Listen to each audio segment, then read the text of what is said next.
Salam şagirdlər.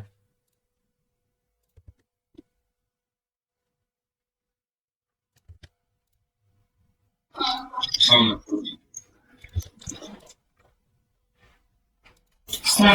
Ad soyadları qeyd edin.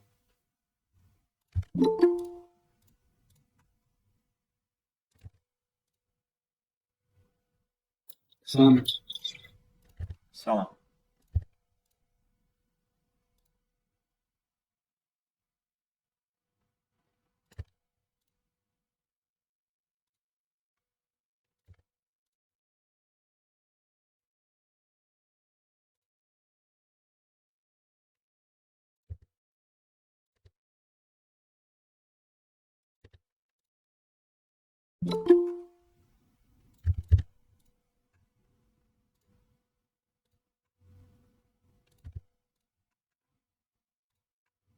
Salam. Salam.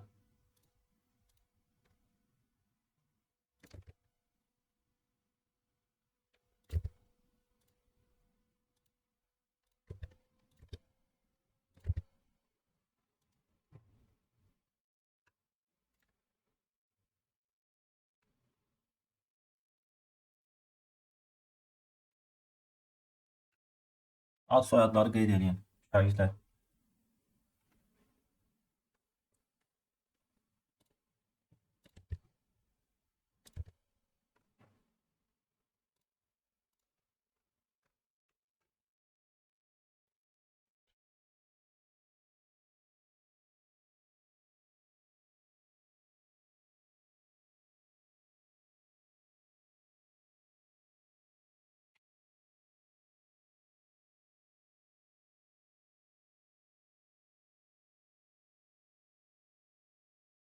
Başlayalım. Ekranı paylaşdıq.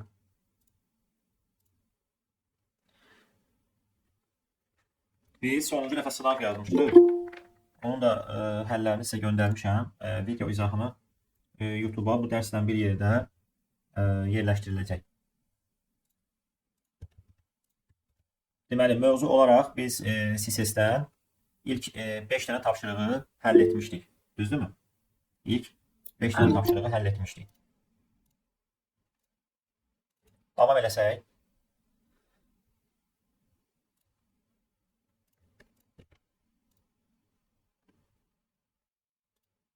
Maraqlı məsələlərdən biridir. Həm də klassik məsələdir. Diqqətlə qulaq asırıq. Deyir ki, verilən filmlərin, n dənə film var. Filmlərin başlama və bitmə vaxtları verilir.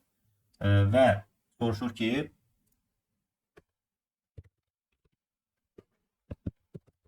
başlama və bitmə vaxtları verilən n sayda filmdən ən çox neçəsinə tam baxa bilərik. Yəni tam baxa bilərik deyəndə, yəni yarımçıq baxmamalıyıq biz filmə.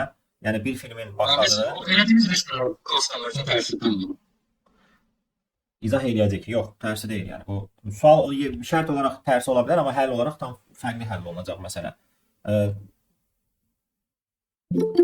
Məsələnin şərtini izah eləyək, sonra keçək həllinə. Mümkün qədər şagirdlər, mümkün qədər sözümü kəsməməyə çalışın. Mümkün qədər. Çox xahiş edirəm. Çünki fikir yayınır burada. Kimsə dərsə qulaq asır, birdən onun fikri yayınır. Anlamaya bilər. Suallarınızı izahdan sonra verə bilərsiniz. Mən sizdən həll soruşmuram onsuz da. Yəni biz hələ ki şərti izah edirik. Başlama və bitmə vaxtları verilən n sayda filmdən ən çox neçəsinə tam baxa bilərik. Və filmlər də gördüyünüz kimi n sayda kifayət qədər say çoxdur. Məsələn, nümunəyə baxsaq, bu nümunədə biz hansı filmlərə baxırıq? 3-də başlayıb 5-də bitən filmə baxırıqsa, ondan sonra bu filmə baxa bilmərik, çünki bunlar kəsişirlər. Biz baxa bilərik 5-də başlayıb 8-də bitən filmə. Yəni bu film bitən kimi biz həmin anda buna başlaya bilərik. Deməli, burada bu nümunədə cavab 2-dir.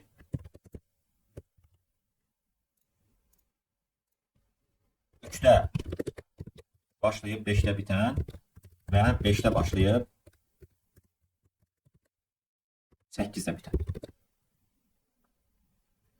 Şimdi keçirik bunun həllinə. mən bu həllə keçməmişdən qabaq sizdən bəzi fikirlərinizi almaq istəyərdim. Birincisi, burada mən sizdən tam həll soruşmuram. Ümumiyyətlə bu məsələyə necə yanaşmaq olardı? Məsələn, necə elə hansı filmlərdən başlasaydıq daha çox filmlə baxa bilərdik? Yəni əsas sual budur. Hansı filmlərdən baxmağa başlamalıyıq biz? Yəni başlanğıc vaxtları verilib, bitmə vaxtları verilib, ən tez başlayandanmı, müddəti az olan filmlərdənmi? Siz nə düşünürsünüz bu haqda? Osman? Osman? Biz Victor'la işlərik, first və second-la. Yox, ümumiyyətlə mənim sualıma cavab ver ki, hansı filmlərdən başlayırıq? Mən həll soruşmuram. Sintaks soruşmuram sizdən. Vektorla işləyəcək, nə ilə işləyəcək? Mən second-u kiçik olandan başlayarım. Second nəyi necə tutursan? Yəni filmin başlama vaxtı, bitmə vaxtı. Filmin bitmə vaxtı ən kiçik olanı. Bəli. Başqa fikri olan var? Kamal? Kamal? Necə second-dan bir sağlamalıyıq. Yəni sən də deyirsən ki, ən tez bitən. Bəli. Fərid?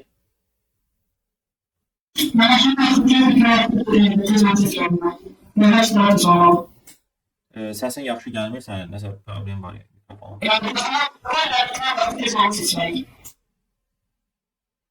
Yəni ən tez hansı film bitirsə, onu seçməliyik deyirsiniz. Yaxşı, buna izah versin. Lalə buradasan? Bəli. Niyə görə ən tez bitən filmlərə baxırıq? Çünki ən tez bitəni seçməliyik ki, biz daha çox film izləyə bilək. Ən tez bitəni seçməliyik ki, daha çox film, yəni ondan sonra mümkün qədər ən tez hansı film başlasa onu götürüb baxa bilək. Bəli, yəni bu məsələnin həllində qeyri yanaşması var. Biz həmişə second-dan sort edəcəyik, second-dan first-u yoxlayacaq həmişə.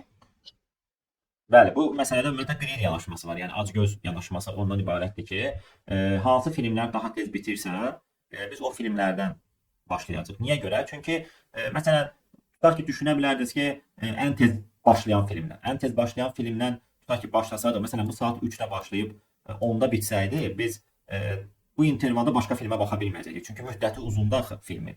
Həmin o filmləri, digər filmləri buraxmış olacaqdı.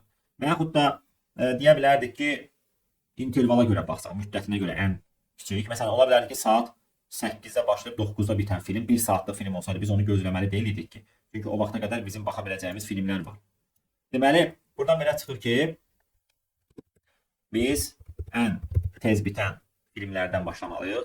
Qeyri alqoritmi tətbiq edəcəyik və sözsüz ki, burada bizə lazım olacaq sorting. Sıralama aparılacaq burada ikinciyə görə. Yəni, bitmə vaxtına görə. Bunun üçün də biz komparatorda istifadə edə bilərik, amma mən buna gərək görmürəm. Çünki biz əgər ikinciyə görə sıralamaq istəyiriksə, götürün ikincini birinci qoyun ki, vektor, biz məsələn tutaq ki, pair istifadə eləsəydik burada. Vektor pair int. Yəni, biz nə edəcəkdik? Biz deyəcəkdik ki, gəlin. Eşes əlavə edəcəkdik. Yəni, biz bilirik ki, bu first'ümüzdür bizim. Bu second'ımızdır. Biz onda first'ə götürüb qoyardıq finish'i. Yəni, B-ni qoyardıq. Finish bizdə B-dir də. Buna da qoyardıq start. Yəni, A. Bizə məsələyə görə bunlar AB şəklində verilib. Baxa bilərik bir daha. AB şəklində. Elə push eləyib orada pair kimi saxlayardıq. Düzdürmü? Və saxladıqdan sonra biz sort əmrini çağırardıq. Sort əmrini. Və sort əmrini çağırdıqdan sonra biz bilirik ki, pair necə sıralayır? Hansı qaydaya əsasən sıralayır pair? Birinciyə əsasən first-ə görə. Yəni, default komparatoru belə işləyir ki, deyir birinciyə görə artan sıralar düzür. Birinciləri eyni olsa ikinciyə baxacaq. Bizdə də olsa da birinci finish vaxtlarını qoymuşuq birinciyə. Yəni, çox da uzun bir implementation deyil. Və birlikdə yaza bilərik bunu. N A, B daxil edərsək, bir də answer götürərik. Neçə dənə filmə baxacaq. N-i daxil etdikdən sonra bir dənə vektor pair təyin edək. Bunları daha qısa təyin edə biləriz. Əgər define eləmişsinizsə, təyin edə biləriz. Hiç mi? Bəli. Sonra götürərdiniz n dənə AB daxil edərsiniz. AB daxil edəndə siz vektora pushback edərdiniz B-ni, yanında da A-nı. Çünki biz finish vaxtına görə sağlamaq istəyirik və bundan sonra dərhal vektoru sort edərik. Again. Ondan sonra nə edirik? Biz deyirik ki, ümumiyyətlə hələ ki heç bir filmə baxmamışıq. Əslində bu məsələdə belə də yanaşa bilərsiniz. Yəni ilk filmə baxa bilərsiniz. Yəni avtomatik götürə bilərsiniz ki, onsa minimum bir dənə film vardı orada, o filmə baxa bilərsiniz. O da ki, sıralamaya görə birinci gələn film idi. Yəni biz sayı 1 də götürə bilərdik. Sonra siyahını vektoru 0 yox 1-dən başladarıq indeks olaraq. Amma belə də eləyə bilərsiniz. Məsələn, deyərsiniz ki, bir dənə ən son baxdığımız filmin vaxtını təyin edərik 0. Fərz eləyək ki, məsələn, heç bir filmə baxmamışıqsa, deməli elə bir vaxt seçməliyik ki, biz o vaxtlar bu intervalda olmasın. Yəni ən kiçik bir vaxt olsun. Bu intervaldan kənar 0 vaxtı var. Və yaxud da bir də götürə bilərdiniz ki, böyük bərabər şərtini verəcəyik də biz onsuz da. Yəni biz orada şərt veririk ki, növbəti gələn filmin ən son baxdığımız filmin bitmə vaxtından böyük bərabərdirsə başlaması. Deməli biz bu filmə baxa bilərik. Məsələn, biz buna 3-də başlayıb 5-də bitənə baxa biləcəyik, düzdürmü? Sonra update edəcəyik finişi 5-ə. Niyə görə? Çünki mən növbəti gələn filmin başlamasını bu 5 ilə müqayisə etməliyəm ki, görüm baxa bilərəm yoxsa yox. Ona görə də elə bu last finish bizim işimizi görür. For each dövrü qurarsınız burada. Auto götürərsiniz. İstəsəz birbaşa dəyərləri də verə bilərsiniz bura. Bu şəkildə başlama bitmə vaxtı kimi bitsin. Vektordan götürsün. Məsələn start. Bizdə finish nə bu? Start. Finish, start. Biz deməli necə? Compiler. Hanı compiler? Sizdə yoxdur. Məndə çıxdı onu getirdim. Bilmirəm axı sən nə kod yazmısan. Kod keçirməyə sana compiler verir. Bilmirəm. Sən ola bilər ki, kod bloksda istifadə elədiyin C++'ın versiyasına CSS-dəki eyni deyil, ola bilər. Olur. Əgər deməli indi gələn filmin start vaxtı böyük bərabərdirsə, ən son baxdığımız filmin finish vaxtından, onda biz bu filmə baxa bilərik. Bu filmə baxırıqsa, onda last finish-inə update eləməliyik biz. Finish-ə, hə? Yəni biz bu filmə baxmışıqsa, baxa bildiksə, deməli sonuncu baxdığımız filmin bitmə vaxtını update eləməliyik. Mən startdayım. Start. Yox, starta niyə ki? Startı sən burada istifadə elədin də, dedim bu filmə baxa bilirəm. Komparator eləmisənsə, hə, əgər A verməyib, AB verib komparator qrup sıralamısınızsa, hə, onda başqa. Məndə stepildim, tamam. Mən birbaşa dəyişənlər verdim burada, yəni. First, second da istifadə edə bilərsiniz, amma burada dəyişən versəz, first kimi həmin o dəyişənin adını istifadə edirsiniz, second kimi də bunu istifadə edirsiniz.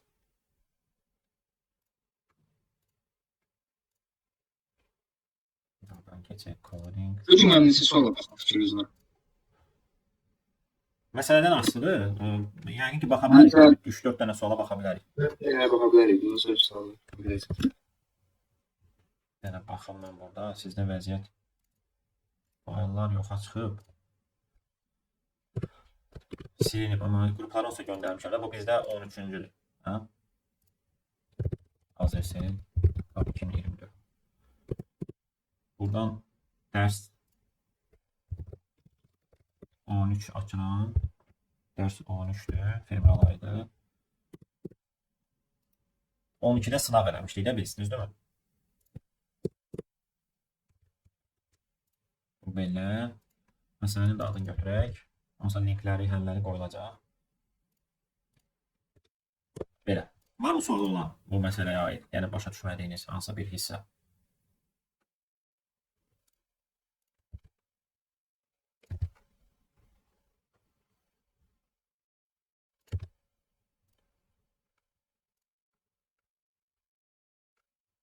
Davam edək. Növbəti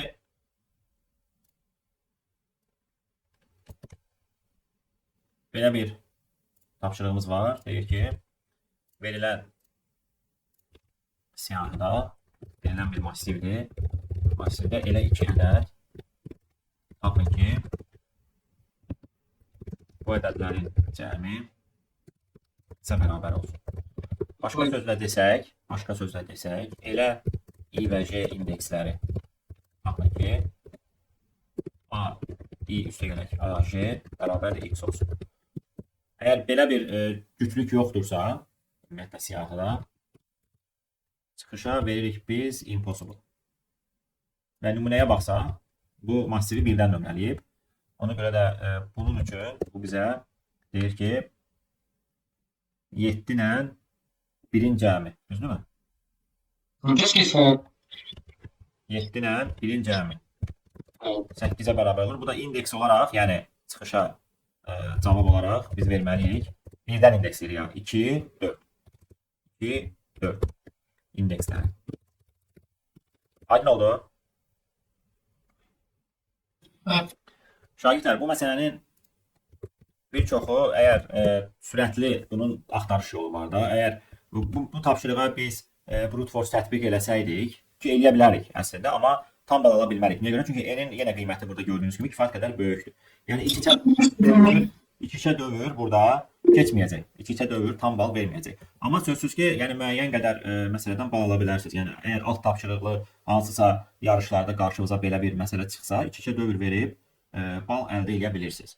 İndi biz əsas keçirik burada məsələnin tam həllinə. Məsələnin tam həlli daha öncə bizim bir məsələ işləmişdik. Xatırlayırsınız, bax burada hansı məsələdir? Bu 5 dənə məsələdən hansı məsələ idi? Buna bənzər. Ferris wheel məsələsi idi. Bəli. Nə idi o metodun, o alqoritmin adı nə idi? ISO 2. Göstərici. Bəli, 2 pointers metod. 2 göstərici deyirik də biz buna, 2 göstərici texnikası. Göstərici. Bunu bir soruşlar olmaz. 2 göstərici texnikası onunla da edə bilərsiniz əslində. Belə əgər binary search eləsəniz, gərək axtardığınız ədəd müxtəlif yerdən tapılmalıdır da. Onu da nəzərə almalısınız. İşləmək olar. Yəni məsələn maplə də işləyə bilərsiniz. Yəni bu suallar. İndeksləri amma mütləq yadda saxlamalısınız. İndeksləri yadda saxlamalısınız. Yəni biz indeksləri itirməli deyilik. İndeksləri itirməli deyilik. Çünki biz 2 pointers tətbiq eləsək, biz nə edəcəyik? Bunu sıralayacağıq da, elə deyil. Sort edəcəyik. Yəni gətirəcəyik bunu 1, 2, 5, 7 vəziyyətinə. Yəni bütün ədədləri sort edirik həllində. Sorting tətbiq ediriksə, o zaman biz necə eləyək ki, indeksləri də saxlayaq, itirməyək, sort edək. Mən bilim ki, vektor pair, ISO, vektor pair götürə bilərik. Yəni birinci first-ə qoyarsınız ədədin özünü, ikinciyə indeksi yerləşdirə bilərsiniz. Ədədləri tapıb sonda massivdən axtara bilmərik. Necə şey? Sort edirik axı biz. Yəni massivi bir də başqa massivdə saxlayarıq. Yəni o massiv üzərində işləyirik. Yoxsa zaman limitini aşırıq axı biz. Yəni sən oradan ədədi mapə göndərib ədədi indeksini götürə bilərsən. Yəni bu imkanın var. Bu imkanın var. Yəni biz bura tətbiq eləsək vektor pair int tətbiq etməkdə məqsəd odur ki, biz birinciyə bura ədədi qoyuruq, bura indeksini qoyuruq da, belə düşünürük. Yəni bu A idisə, bu id. Biz bunu sort edəndə artıq ikinci hissədə bilək ki, indeksləri saxlamışıq. Düzdürmü? Yəni adi bu klassik Tucson məsələsidir, 2 cəm məsələsi. Sadəcə burada bizə indeks istəyirdi, yəni biz indeksləri yadda saxlayırıq əlavə.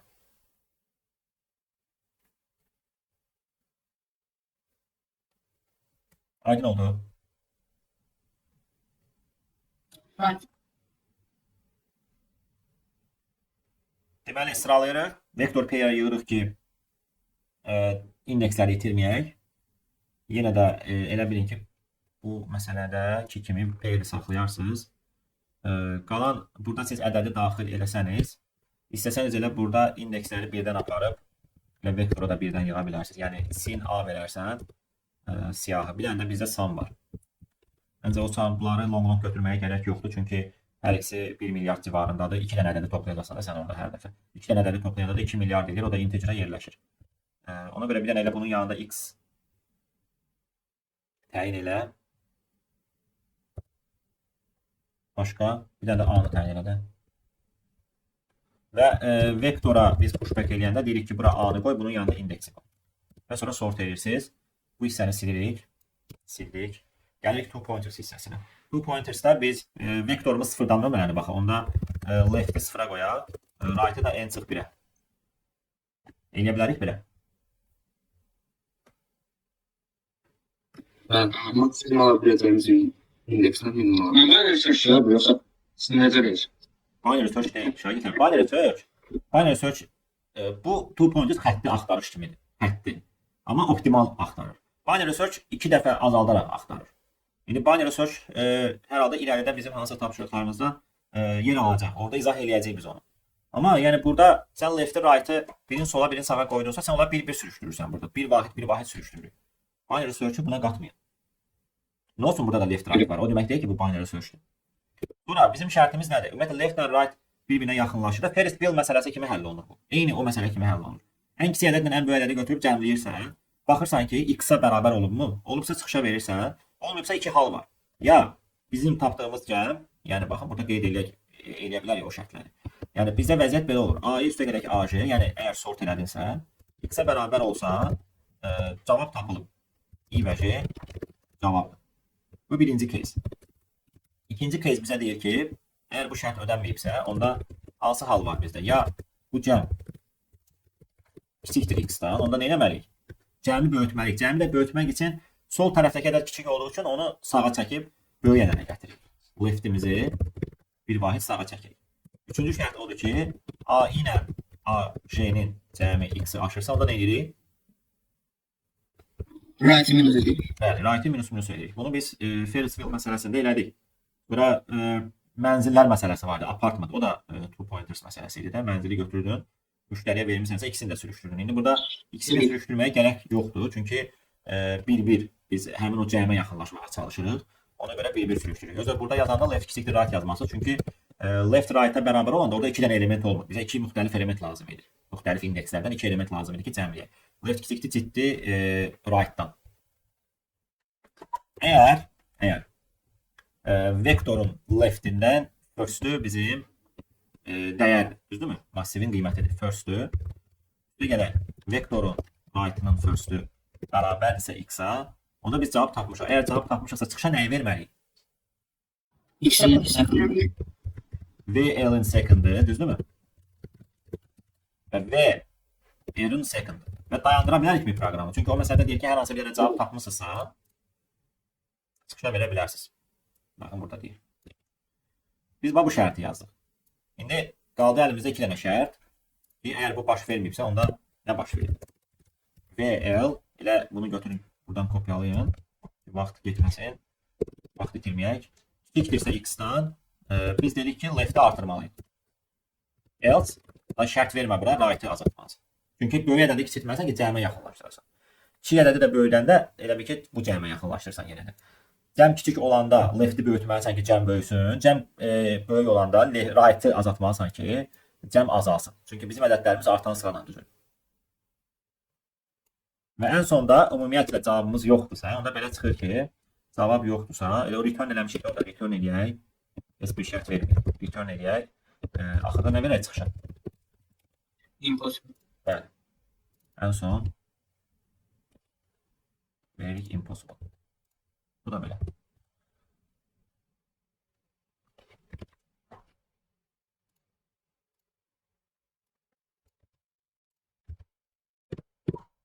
Impossible verdi. Nəsə, yəni input verməmiş. X. Daxil eləyək. 4-2. Yəni bizə 2-4 vermədi, 4-2 verdi. Yenə də problem deyil bizim üçün. Çünki yenə deyirəm, burada məsələdə indekslərin soldan sağa və yaxud da oradan buradan necə istəyirsən verə bilərsən. Yəni sənin üçün 2-4 də düzgün cavabdır. Problem olsun minimum maksimum çıxır. O da eləyə biləriz əlbəttə. Yəni ki, birinci kiçiyi sonra böyüyü verə biləriz. O sualdan sonra dəyişəcək minimum maksimum yazmaq daha yaxşıdır. Burada orada deyir ki, hər hansı cavab varsa çıxışa ver. Ona görə də biz ona diqqət eləmirik də, yəni nəzərə almırıq onu.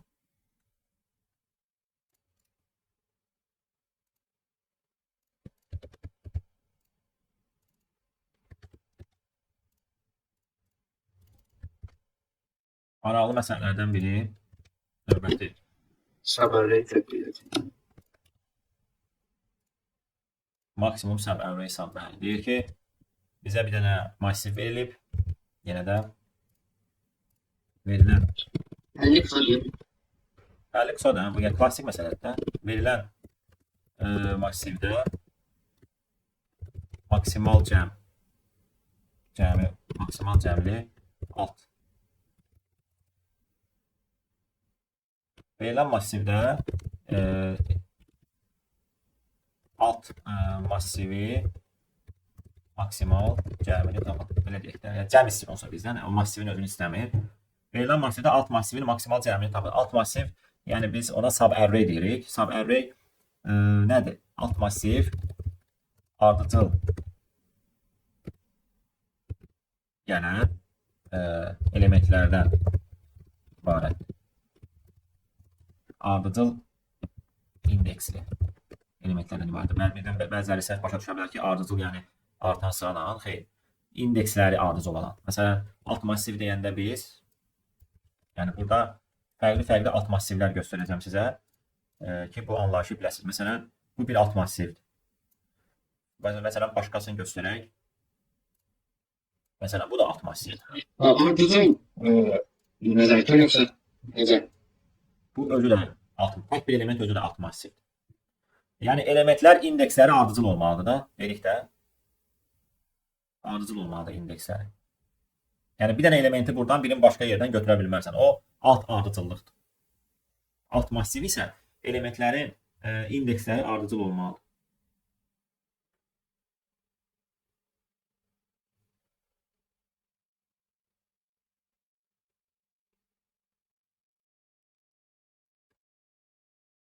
Aydın oldu. İndi gəlirik məsələnin həllinə. Məsələdə bu nümunəyə istəyirsiniz bir də baxaq. Bu nümunədə bizim cavab hansıdır? Bu nümunədə bizim cavabımız əslində maksimal alt çoxluq. Deməli, buradan başlasa, bura qədər gəlsə, sərf edirmi? 500. Budurmu? Yox, 500. Yəni Budur. Ən böyük cavab. Nə qədər edir bu? 9 mu edir bu? 9, bəli. Deməli, maksimal alt massiv. Baxın, bu alt massiv. Başqa baxa bilərsiniz massivlərə. Yenə tutaq ki, deyə bilərsən ki, buradan başlayım. Bura davam eləsən axıra qədər bu -5-i itirəcəksən. 3 plus 2 plus 2, 7 alacaqsan. Maksimum. Və ya lap bu tərəfi də qoşsan, 3-ü də qoşsan, yenə -2 qədər azalır, axı itirir.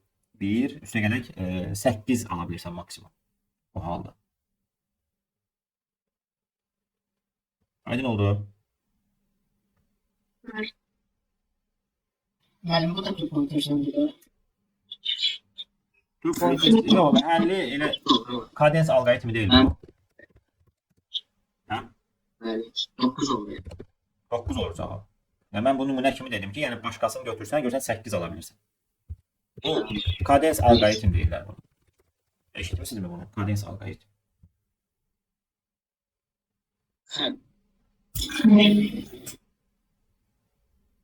Sadə bir alqoritmdir, amma çox maraqlı bir alqoritmdir. Nə itirlər yaptım? Kadens, bilmirəm yəni o açığı kimdirsə. Yəni, Yəni məsələn burada ON kvadratı yenə də düşünə bilərdik. Hə, bir bütün sub-arrayləri prefix-sum edib bütün sub-arraylərə baxa bilərdik, amma bu ON kvadratı olacaq. Amma kadens alqoritmi ilə biz ON əməliyyatına tapa bilirik. ON əməliyyatına tapa bilirik.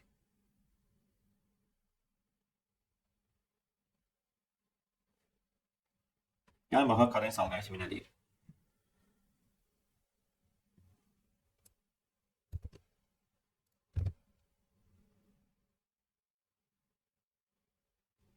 Kadens alqoritmində 2 dənə bizim əlimizdə dəyər olur. Biri current dəyəri, qısa yazacağam. Biri də ki cavabımız max sub-array. S yazıram buna da.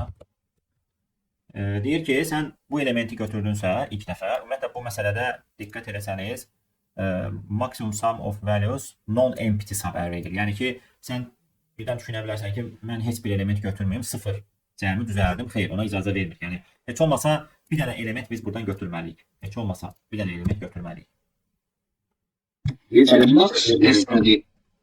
Max sub-array bizim cavabımızdır. Ən sonunda bunu çıxışa biləcək. Current isə əslində biz soldan sağa doğru gedəndə indiki gəldiyimiz elementə qədər olan current. Sonra onu dəyişəcəyik. Onsuz da hər ikisi update gedəcək. Bəli, current-in vasitəsilə biz max sub array-i tapa bilirik.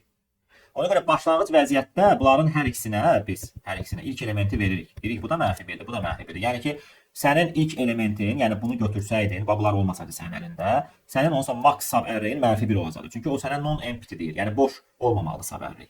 Hər hansı heç olmasa bir dənə elementdən ibarət olmalıdırsa, onda belə çıxır ki, sən bu elementi götürmüsənsə, bundan qabaqda heç bir element yoxdur. Onda bizim current-lə maksımız mənfi 1-dir. Növbətiyə keçəndə nə baş verir? Biz deyirik ki, ya mən bunu tək götürəcəm, ya da bundan bunu toplayacağım, baxacağım, hansı böyüksə current-ə onu yazacağım. Baxın, mənfi 1-dirsə, indi növbəti addımda current nəyə bərabər olmalıdır sizcə? Ya müəllim özünə ya da ki, nə deyirsən, üç gələndirsin. Hansını seçərsiniz? Nəsə gəlməsən. Ya üç gələndirsin. Ya üç gələndirsin. Şagirdlər, ya sənin bu üçün, yəni indiki bu cavabına baxırsan, ya da bundan current-i toplayıb baxırsan. Hansını götürərsən max olaraq? Hə?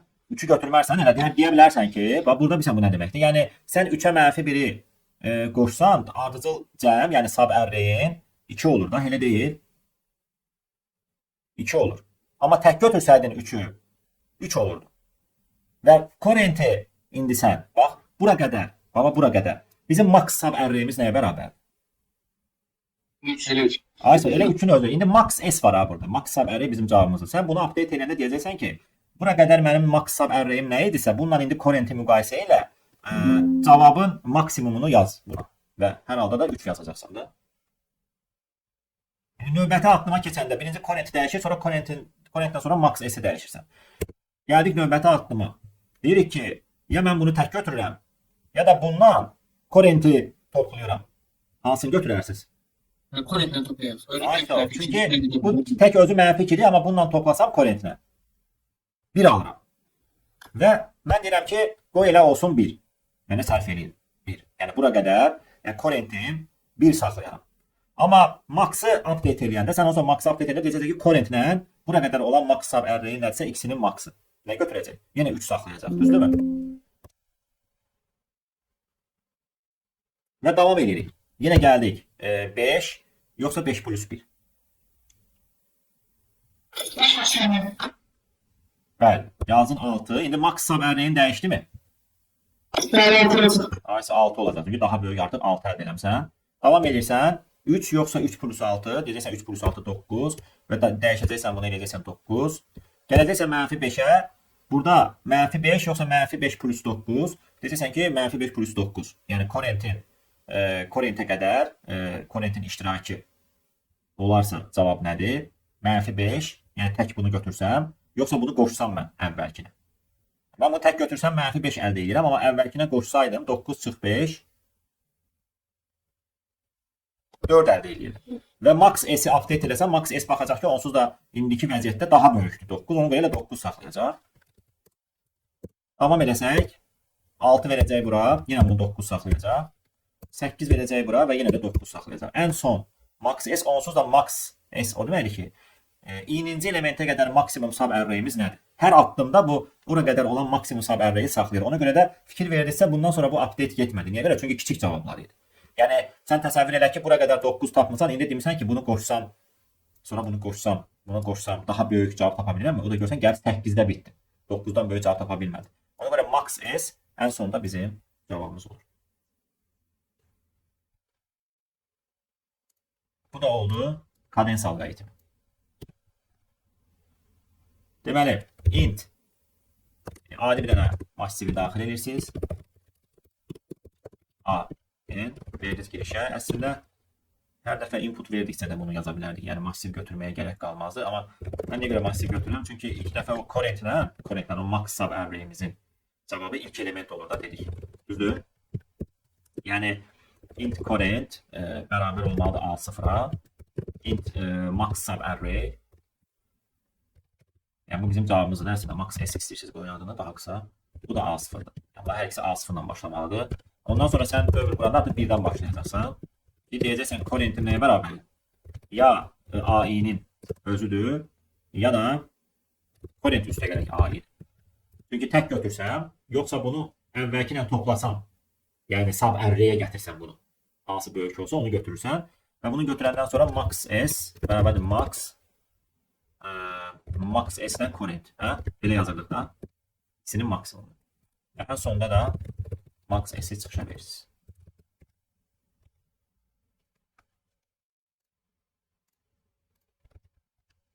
Neçə tapmışdıq biz? 9. Hə. Bir dənə baxaq görək burada cəmləmədə long ola bilərmi? Buna diqqət etməliyik. Əgər 2 vuraq 10 üstü 5 dənə ədəddirsə, hamısını bu toplaya geçsəydi, sub array kimi. Longa gəlib çıxa bilərdi, düzdürmü? Integer'i aşa bilərdi cavabımız. Ona görə nə edirik biz?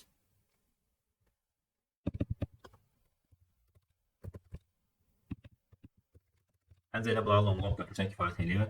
Masivi götürməyə gərək varmı? Əslində müqayisədə xəta verəcək. Ona görə gələk buna long. Yəni tipləri fərqli olduğu üçün xəta verir.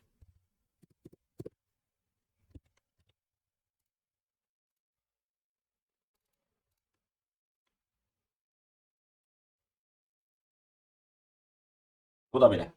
Aydın oldu. Bizə maraqlı bir alqoritmdir. Kadens alqoritmi. Yadınıza saxlayın. Maksimum sub array deyən kimi ağlınıza kadens alqoritmi gəlməlidir.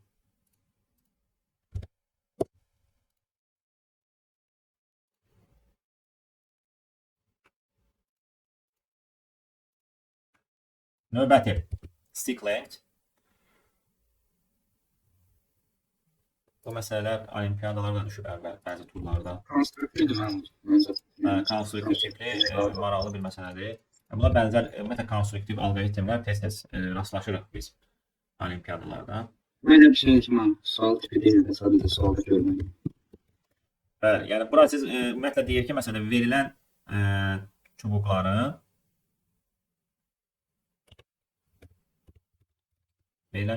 eyni uzunluğa gətirmək üçün minimal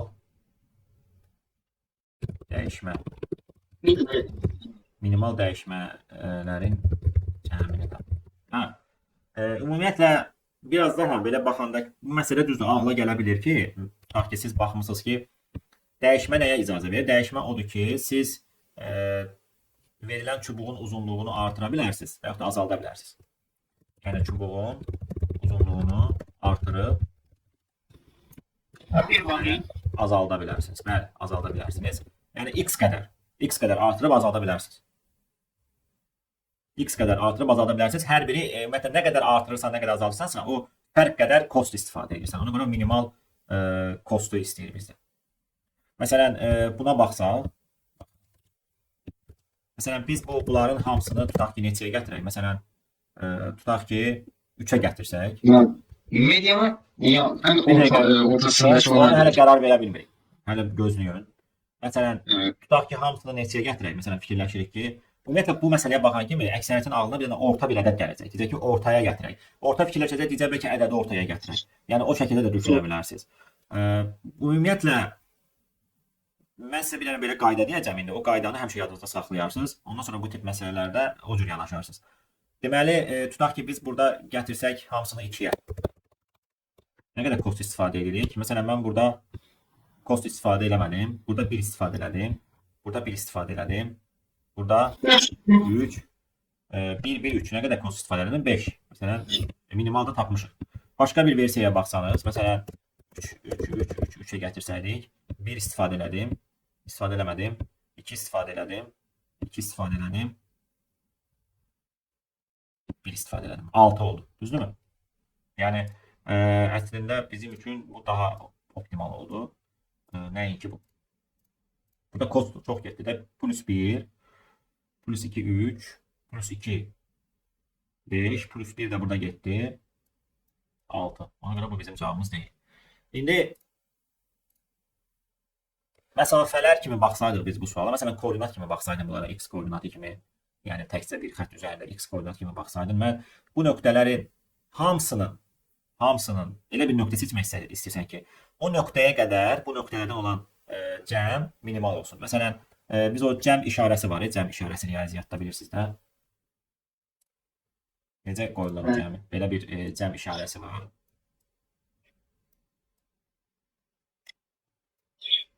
Bu şəkildə. Belə bir Bu cəm demək işarəsi. Burada yazılır ki, məsələn sənin bu x koordinatın burada nə verib? P verib də. P hər bir PI üçün, yəni i başlayır sıfırdan neçəyə qədər? Bura yazırlar ki, neçəyə qədər gedir? N çıx 1-ə qədər. Hər hansı bir dənə x nöqtəsi tapmaq istəyirsən ki, x nöqtəsi. Bu x nöqtəsi x nöqtəsindən həmin o PI-lər arasındakı fərqin, baxın diqqət edin demir dediyim, PI-lər arasındakı fərqin modulları cəmi minimum olsun. Yəni biz bu ifadənin minimumunu tapmalıyıq. Başa düşdünüz demək istədiyimi? Bəli. Yəni elə bir nöqtə tapmalısan ki, o nöqtəyə qədər bu nöqtələrin hər birindən o nöqtəyə olan məsafələrin, yəni məsafə deyəndə olsa biz modul nəzərdə tuturuq da, məsafələrin cəmi minimum olsun. Bunu axtarırıq biz bu məsələdə.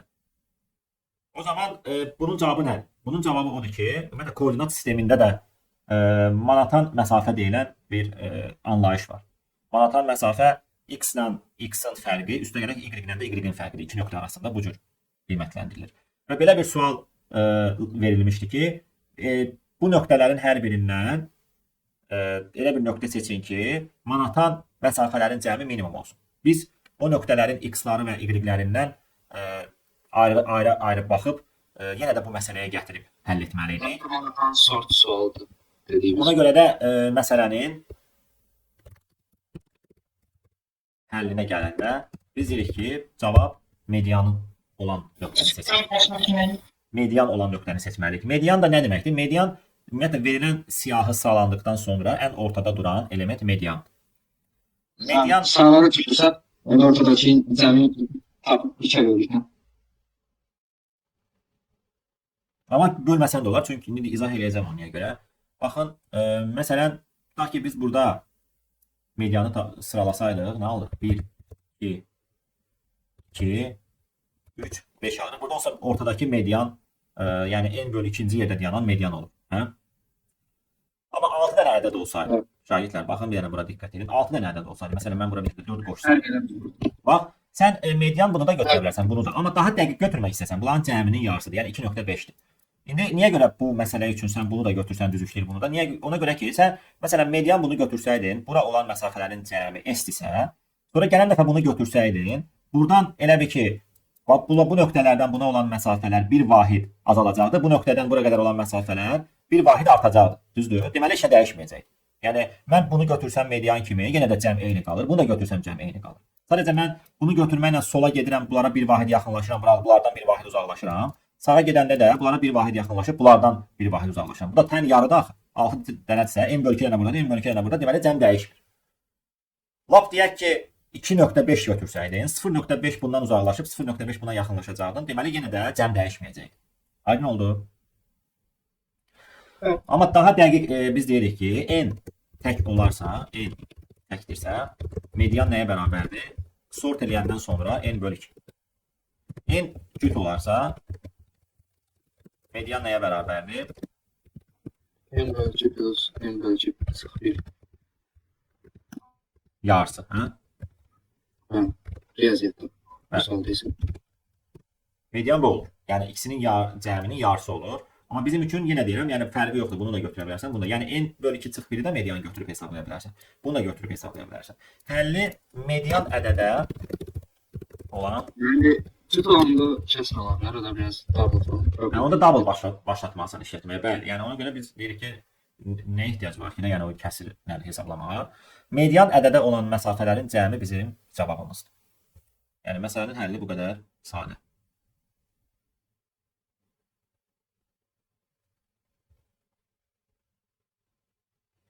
Yəni daha sən bu məsələdə yoxlamayacaqsan ki, təkdir cütdür. Çünki dedikdə onu izah elədik ki, yəni soldakını da götürə bilərsən, sağdakını da götürə bilərsən. Hər halda long-longa ehtiyac olacaq. Burada məncə ədədlər milyarddır. Bəli, fərqləri topla gedəcəksən. Ona görə də bir dənə də answer götür və bunun üzərində cəmlə geçsin. For it sıfırdan x eşittiriyənə qədər sum plus bərabərdir absolut AI Düzdürmü? Minus median. Fərqi tapır o da. Median A-ın bölü 2 götürə bilərsən. Və ən sonda buna answer yazmalıydı. Ən sonda answer'ı çıxışa verə bilərsiniz.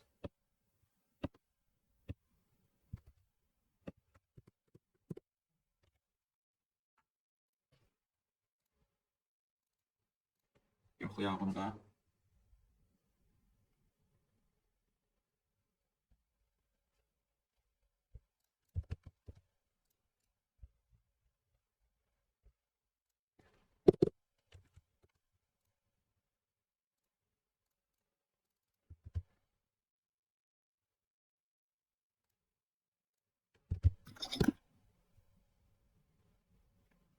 Bir daha da məsələ eləyə bilərik. Missing coins vaxtımız var. Baxaq bu məsələyə də. Deyir ki, verilən ədədlərdən istifadə etməklə düzəldə bilməyəcəyimiz ən kiçik cəm hansıdır? Verilən ədədlərdən istifadə etməklə düzəldə bilməyəcəyimiz nə demək? Necə?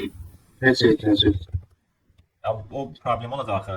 DP kimi baxsaq, DP-ni sən yaddaş istifadə elə. Məsələn, 10-9 cəmi var. Hayatta şeyler kalsın. Yani sadə konstruktiv fikirləşmək lazım. Var amma necə yəni? Necə fərqi düzeyir? Knap çəkişləyər. Maplə işləyər. Bəlkə də işləyər maplə. Map knapsəki mapdə işlətsək. Mən knap çəkilmişəm, var necə var? Baxardasın. Bir dənə problem bilirsiz nədir? Yəni sonra biz o mapdə məsələn düzəldə biləcəyimiz hansılar ki true eləmişiksə, trueları bir-bir gəzib harda false tapdıqsa onu dayandırmalı. O da mapdə onsuz da logini tapa bilirik. Sadəcə burada ola bilər ki, düzəldəcəyimiz cəmlərin sayı çox olsa, yaddaş çox istifadə olunacaq. O da keçərli olmayacaq. Yəni onu demək istəyirəm. Amma məsələn tutaq ki, bu ədədlərin hamısı 2 vuraq 10 üstü 5 dənə sənə versəydi birdən ardıcıl olaraq 2 vuraq 10 üstü 5-ə qədər ədədlər. Son ədədlərin hamısına bütün cəmləri əldə edə bilirsə də 1 vur 1-dən məsələn 2 vuraq 10 üstü 5-ləri toplaya getsən, bütün cəmlər əslində əldə olunur, hə, ardıcıl ədədlərlə. Elə. Orada belə çıxır ki, 2 vuraq 10 üstü 5 vuraq 2 vuraq 10 üstü 5 qədər böl 2 qədər cəm düzəldə bilirsən. O da milyardı keçir. Yəni milyardı keçirsə deməli sənə o qədər yaddaş lazımdır ki, əslində bizim burada yanaşdığımız məsələyə odur ki, biz deyirik ki, hansıları düzəldə biliriksə, gəl onları hamısını yadda saxlayaq. Yəni biz bu cür yanaşırıqsa, sonra düzəldə bilməyəcəyimizi oradan tapa bilərik. Hansılar ki, true qalıbsa düzəltmişik, hansılar ki, false qalıbsa düzəltməmişik. Onda ilk gələn false-u çıxışa verə bilərik. Amma bizə səhv eləmir. Necə? Çətinləşdirir.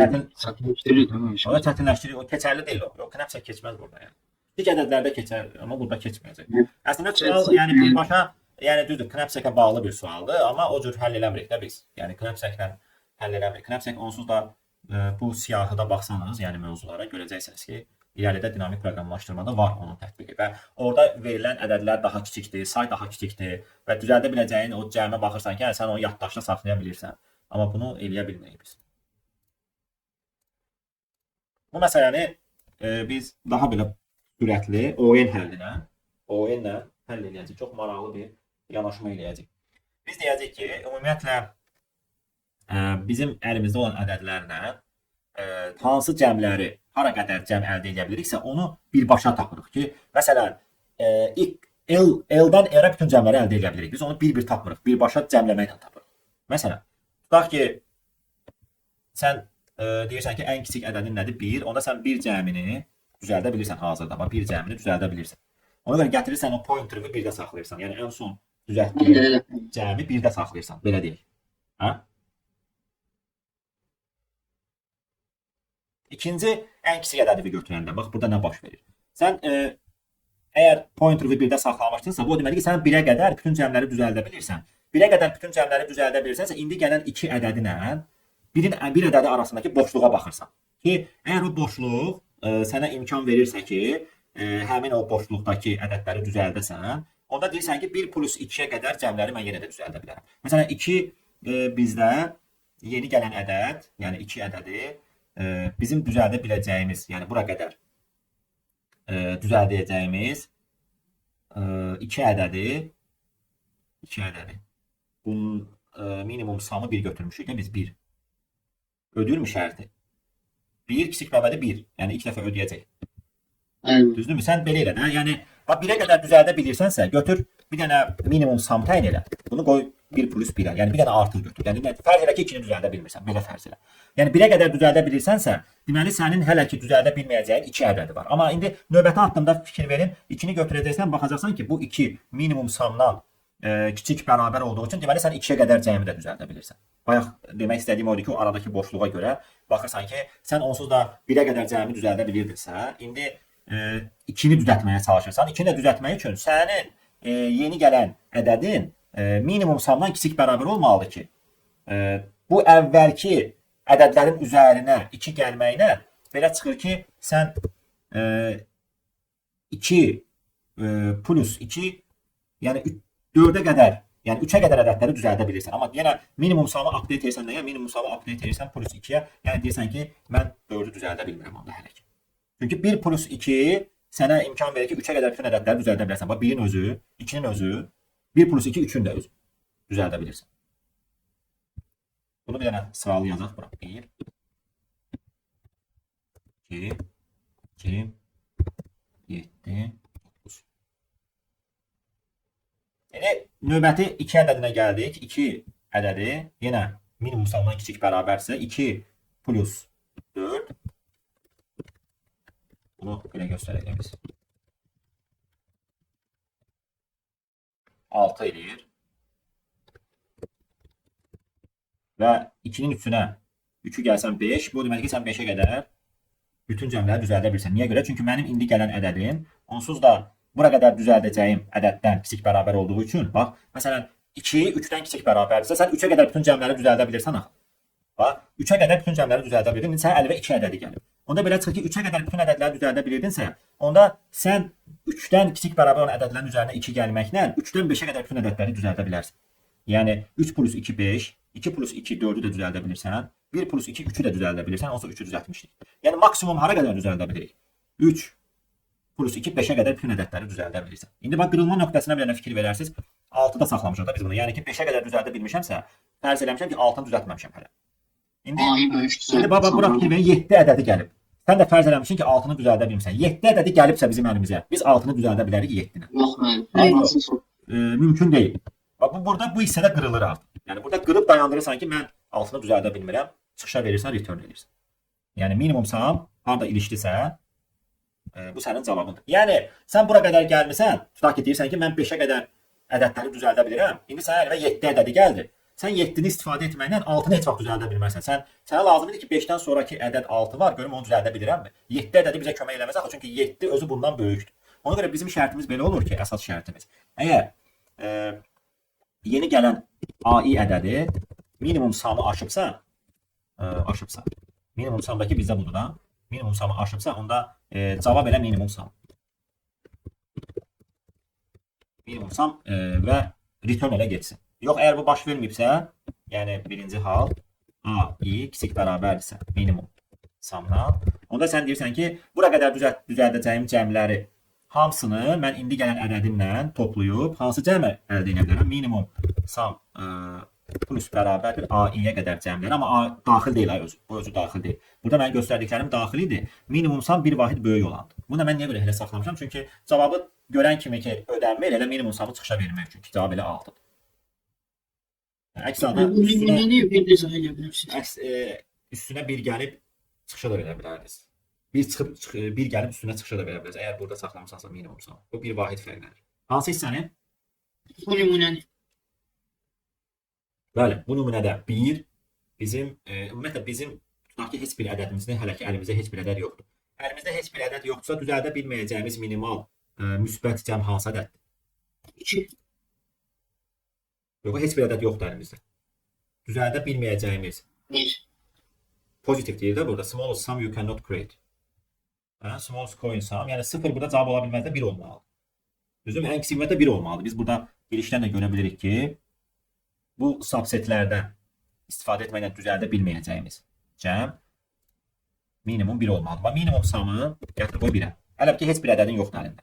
Sən fərz etsən ki, biri düzəldə bilmirsən.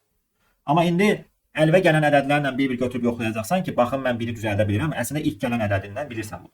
Çünki sənin ilk gələn ədədin bir ədədidir burada. Düzdür, sıralamaya görə. Bu niyə görə artan sayla düzülür? Çünki biz ardıcıl kiçikdən böyüyə götürməklə hansı ədədləri düzəldib düzəltməyəcəyimizi bilə bilərik. Mən götürüb burada 9-a niyə baxım ki, 9-a baxsam mən görəcəm ki, biri düzəldə bilmirəm. 9 olsa böyük ədəddir. Burada heç bir köməyi yoxdur mənə. Amma mən kiçikdən böyüyə doğru gedirəm deyə ədədləri də kiçikdən böyüyə götürməklə bilə bilərəm ki, biri götürə bilir, düzəldə bilirəm, yoxsa yox. İndi bizim əlimizə bir ədədi gəldi. Bu bir ədədi nə? Sən minimum samı müqayisə edirsən, baxırsan ki, bu 1 minimum samdan kiçik bərabərsə, deməli sən düzəldə bilmirsən. Biri. Bəs minimum samı nə edirsən? Minimum samı update edirsən, üstünə 1 gəlsən də bunun, düzdürmü? Update edirsən ki, 1 gəlim üstünə, deyim ki, tutaq ki, 2-ni düzəldə bilmirəm. 2-ni düzəldə bilmirəm. Amma növbəti gələn 2 ədədi, əmin bu sənin düzəldə bilməyəcəyin samdan kiçik bərabər olduğu üçün, deməli sən 2-ni də düzəldə bilirsən. Niyə görə? Çünki bura qədər düzəldə bilirdin. Bu 2-nin vasitəsilə tək 2-ni istifadə eləsən 2 düzəldə bilirsən. 1 plus 2, 3-ü də düzəldə bilirsən və harda saxlayırsan bunu? 4-də. Hə? Deyirsən ki, 4-ü tutaq ki, düzəldə bilmirəm. Sonra gəlir bizə növbəti yenə 2 ədədi. 2 ədədi gələndə deyirsən ki, 3-ə qədər düzəldə bilirdimsə, 3-ə qədər. 3-ə qədər olan ədədlərin üzərinə 2 gəlməklə maksimum hansı ədədi düzəldə bilirsən? 5-i. Düzdürmü?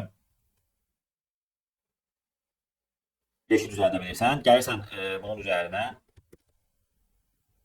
2, deyirsən ki, onda 6-nı hələ ki düzəldə bilmirəm. İndi 7 ədədi gəldi əlimizə. 7 ədədi gələndə mən 6-da ilişib qalmışdım da, yəni 6-nı düzəldə bilmirəm. 7 ədədi gəlibsə, bu 7 bizə kömək edirmi 6-nı düzəltməyə? Yox. Niyə görə? Çünki 7 ədədi, baxın, 7 ədədi mənim düzəldə bilməyəcəyim o sam var idi ya. 6-dan bu ciddi böyükdür. Yəni mən o 7-ni necə istifadə edirəm 6-ya gətirə bilmərəm. Başa düşdünüzmü?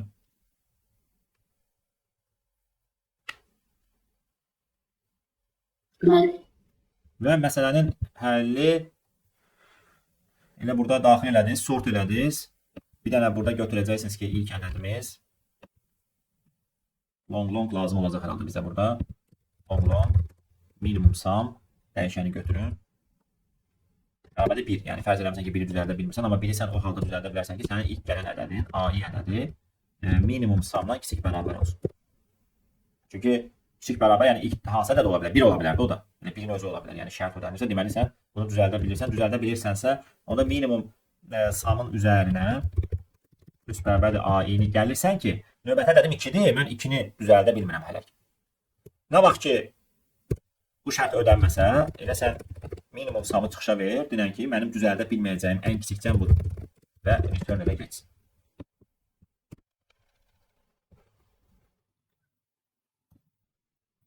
Məncə budur həll. Başqa nəsə qaldı burada? Fordan çıxanda da bir dənə C6 insan eləməli deyilik. Məsələn, ona bilər ki, biz o intervalda bütün hər şey düzəldir. Məsələn, 1-2 verər, orada 1-i də düzəldə bilir. 1-i 2 Hə, axıra qədər düz deyirsən. Bəli. Axıra qədər yəni o ədədləri görsə ki, düzəldə gedir, onu ən axırıncıda bəli çıxışa verməliyik əslində. Bu elə bil ki, bu həmişə ödənər bu şərt. Ödəyə gedər. Minimum sum üstünə gələrsən və bu dövr bitəndən sonra o minimum sum çıxışa verməyəcək deyə ən sonunda bəli minimum sumu çıxışa verə bilərik. Məsələn, bu harda baş verir? Tutaq ki, 5 1, 2, 3, 4, 5 ardıcıl ədədlərdən sən hamısını düzəldə bilirsən. Əgər mən bunu verməsəydim, o for dövründə baş verməyəcəkdi, hə? Görsən, heç nə vermir. Çünki o baxıb ki, ala gedə bilirsən də, 1-i düzəldə bildin, 2-ni düzəldə bildin, 3-ü, 4-ü, 5-i, 6 da düzəlir, 7, 8, 9, 10, 11 düzəlir, 12 də düzəlir, 13 də düzəlir, 14 düzəlir, 15 də düzəlir, hamısının cəmi 16 düzəlmir. Ola ki, cəmləyib, qutarıb, gətirib bunu 16-ya, düzdürmü? Sən başlanğıc qiyməti 1 vermişdin. 1-dən 15-ə kimi ədədlərin cəmi 15. Düzəldə bilməyəcəyi 16 var. Ona görə bunu ən sonda verə bilərsən. Verməlisən yəni. Verməliyik.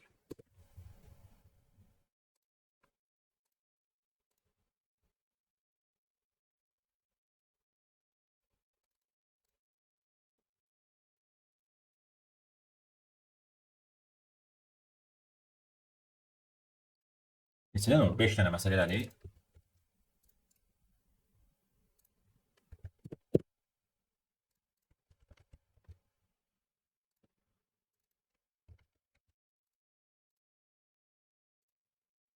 Missing coin sum, stick length, Strawberry Sound of Two Values Movie Festival. Bəli.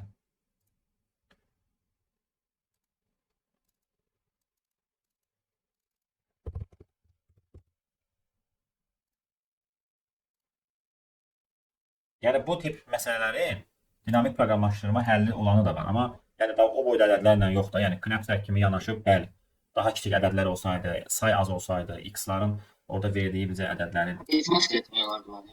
lap kiçik olsa bitmask da əlbəttə keçər. En kiçik bərabər 20-yə qədər bitmask keçərdə bütün az çoxluqlarla əldə edəcəyin cəmləri saxlaya bilərdin. Sonra baxardın ki, ən kiçik düzəldə bilməyəcəyin hansıdır. Faktorial qədər edir. Faktoriala görə edir. Yox, bit üstəyinə qədərdir, axı bitmask 20-yə qədər. Onun üstə o 7 götürürsə. Hə. Amma buna görə en çox böyükdür. Həm də hamısı müsbətdir deyə biz bu cür yanaşa bilirik. Yəni mənfilər olsaydı burada biraz problemlər yaşayardıq. Yəni biraz sual tamamilə dəyişərdi.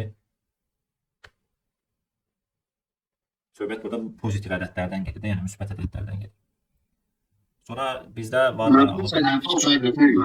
mənfi olsa sualı belə qoymalıdır ki, yəni düzəldə bilməyəcəyin minimal sualı ilə qoymalıdır ki, çünki mənfi olsa mənfilərdən mənfi ədəd cəmlər. Hər sonsuzluqdur, indi düzəldə bilməyəcəyimiz bir. Hə də ona görə. Yəni o alt çoxluqdan söhbət gedir. O deyir ki, using subset of the coins. Yəni sən mütləq bu çoxluqdan istifadə edərək düzəldə bilməyəcəyin minimal cəmi soruşur. Mən yəni oradan nəsə götürməliyəm. Mütləq. Sıfır yazıb yəni. Yəni bu məsələnin ümumiyyətlə məqsədi odur ki, yəni DPO elə bu greedy yanaşmasıdır da, yəni ardıcıl kiçikdən böyüyə doğru ədədlərini götürərək o şəkildə.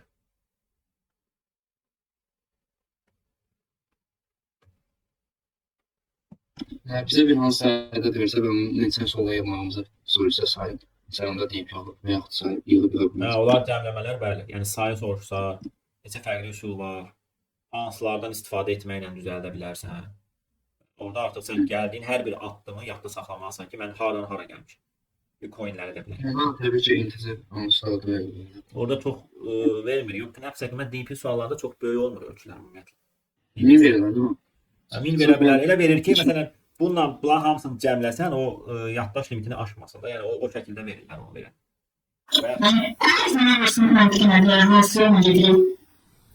Necə? Deyir, mən diləmədim. Nəyi mən? Növbəti məsələdir, kollektiv numbers. Hə. Mən birinci yazabilirim, ikinci yazabilirim.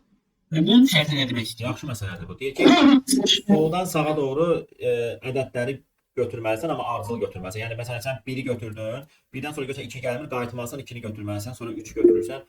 Görsən 4 gəlmir, qayıdıb 4-ü götürürsən. 3 dəfə keçid eləməlisən də, round eləməlisən ki, hamısını ardıcıl yazasın. Onu soruş.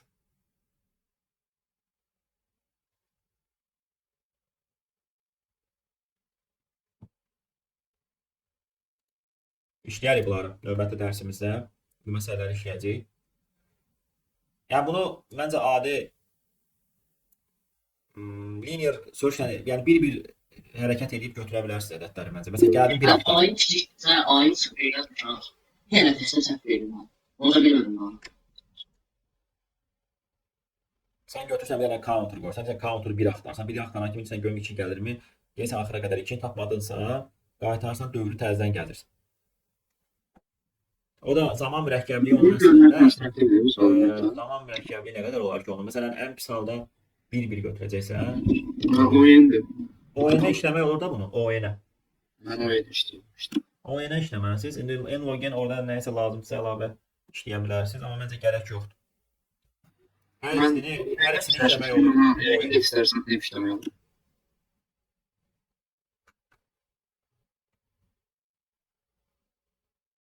Ben bu böyle düşünseydi, birinci tutma lazım. Bilmiyorum işte.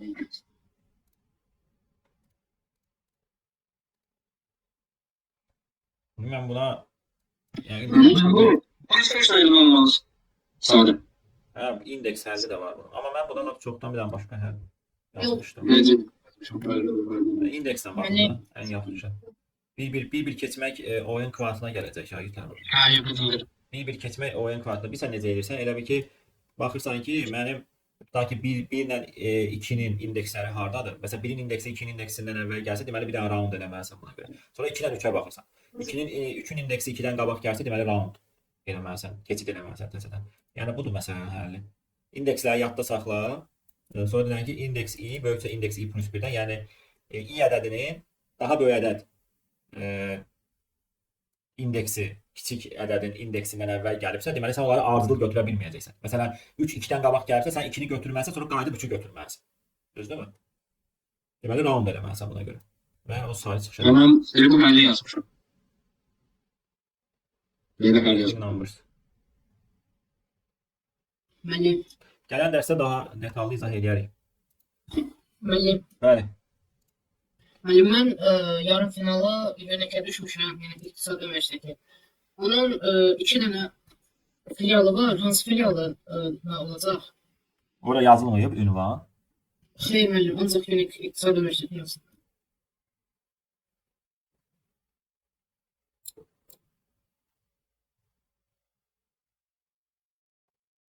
Dəqiqləşdirib deyərəm mən sizə onu. Hansı filialdadsa. Hansında da yazılmalı. Yo, dəqiq yazılmalıdır. Orada ünvan yazılmalıdır. Ünvan yazılmalıdır. Şagirdlər onu elə Korpusları yazılmalı. o eləməyiblərsə səhv ediblər yəni. Unique məsələn banıma düşən var. Məsələn o yazılıb korpus orada. Bəli. Aynı korpusu. Yəni o yazılmalıdır. Yəni diqqət elə, bəlkə yenidən göndərsələr, update elə yenidən endirib bax görüm, düzəldiblər onu. Oldu müəllim. Normalda göndərirlər, yəni keçən il elə eləmişlər. Yəni o dəqiq yazılmalıdır orada.